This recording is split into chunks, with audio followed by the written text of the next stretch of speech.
Salut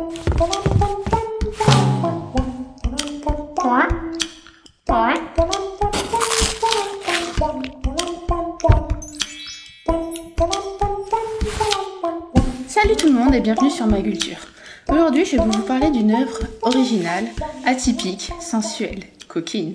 Il s'agit de J'entre en mon jardin, ma sœur, ma bien-aimée du duo d'artistes féminines Amarante. Cette œuvre est actuellement conservée au musée d'art sacré du Hiéron, créé il y a plus d'une centaine d'années. Ce musée fait dialoguer au sein de ses collections des œuvres anciennes et contemporaines, dont celle-ci, en dehors de la tutelle ecclésiastique, ce qui est important pour bien comprendre l'importance de cette œuvre. Fort de cette liberté, le musée n'hésite pas à accueillir des œuvres audacieuses. Et c'est ainsi qu'en 2013, l'exposition Une spiritualité au féminin a réuni plusieurs œuvres très intéressantes dont J'entre en mon jardin, ma sœur, ma bien-aimée.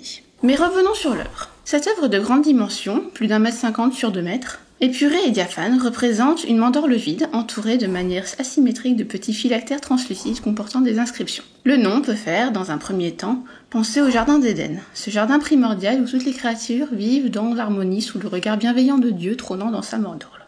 Mais la mandorle est vide, me direz-vous. C'est que, pendant longtemps, Dieu n'était évoqué que par des symboles.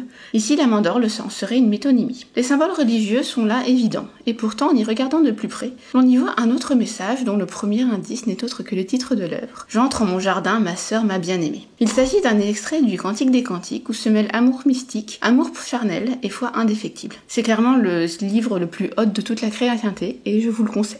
Le jardin serait ainsi une métaphore utilisée pour définir la femme et son intimité. Entrer dans le jardin d'une femme, c'est s'unir à elle. La connaître bibliquement, quoi. Cette métaphore, très répandue depuis la haute antiquité, est très utilisée par la religion. Ne parle-t-on pas de la Vierge Marie comme d'un jardin clos, hortus conclosus, alors que les autres femmes, une fois mariées, elles sont plus closes, hein. Vous aurez compris pourquoi. Mais revenons à notre jardin des délices. Sous ce jour nouveau, la mandorle vide devient une vulve.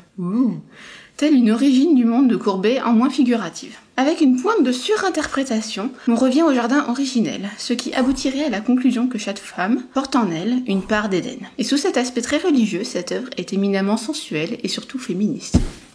À la prochaine pour de nouvelles découvertes.